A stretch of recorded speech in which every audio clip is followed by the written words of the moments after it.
मित्रांनो, सप्रेम नमस्कार. आपण पाहतात सन्मान न्यूज 14.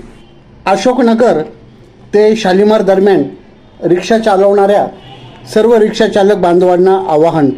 मित्रांनो, आज सोमवारी दुपारी 4 वाजता लक्ष्मीबाई शिंदे या महिला सातपूर कॉलनी येथून शालिमार येथे आपल्या रिक्षामध्ये बसल्या.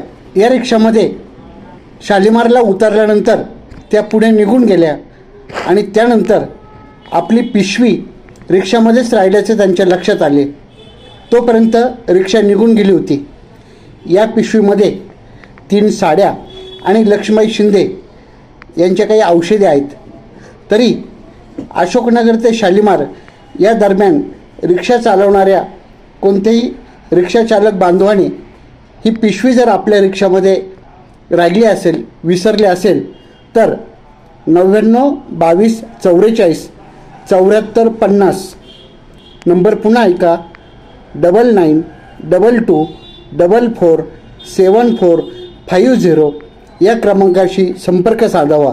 या पिशवीमध्ये लक्ष्मीबाई शिंदे या आजींच्या औषधी गोळ्या आहेत. तरी कृपया रिक्षा चालकांनी सहकार्य करावे, असे आवाहन मनपा शिक्षक श्री संजय बच्छाव सर यांनी केले आहे. सन्मान न्यूज 14 साठी कार्यकारी संपादक योगेश घुगे, विशेष प्रतिनिधी राकेश पवार यांच्यासह मी रवींद्र एरंडे, सन्मान न्यूज 14, सातपूर, नाशिक.